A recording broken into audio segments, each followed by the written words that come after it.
આજે રામનવમીની સમગ્ર દેશમાં ઉજવણી કરાઈ રહી છે, ત્યારે સુરતના રામ મંદિરમાં પણ વિશેષ કાર્યક્રમનું આયોજન કરાતા ભક્તિનો માહોલ જોવા મળ્યો હતો।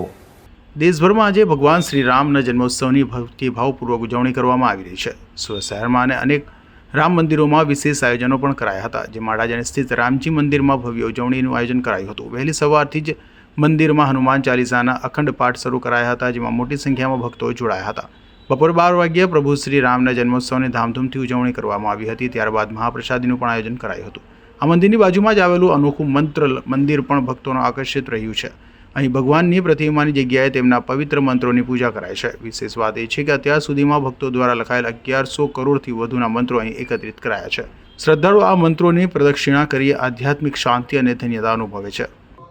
આ મંદિર આપણે અડાજણના કેબલ બ્રિજના અડાજણ છેડે પાલ અડાજણમાં એસએમસી એક્વેરિયમની પાછળ આવેલું છે અને આ સુરતનું ભવ્યાતિ ભવ્ય રામજી મંદિર છે।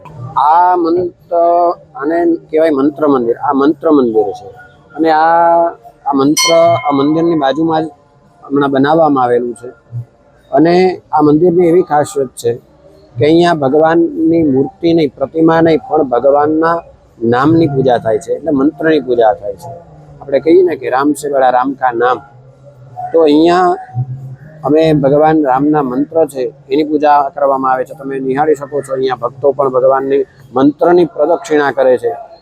તો અહીંયાથી અમે પુસ્તકો અને પેન ફ્રીમાં આપીએ છીએ, વિતરણ રોજ ફ્રીમાં ચાલુ હોય છે અને એ પુસ્તકો ભક્તો લખી અમને પરત કરે છે અને એવો અમારો સંકલ્પ હતો કે 1100 કરોડ એ મંત્ર એકઠા કરી અને એનું મંદિર બનાવવું। તો એ સંકલ્પ તો પૂરો થઈ ચૂક્યો છે, પણ આ અવિરત સેવા હજુ પણ એ ચાલુ જ છે અને લોકોની મનોકામના પર પૂર્ણ થાય છે। સમગ્ર દેશમાં રામ જન્મોત્સવની ભવ્ય ઉજવણી થઈ રહી છે। સુરત શહેરના રામ મંદિરોમાં પણ વિશેષ કાર્યક્રમો યોજાયા છે, જ્યાં ભક્તિનો માહોલ જોવા મળ્યો હતો।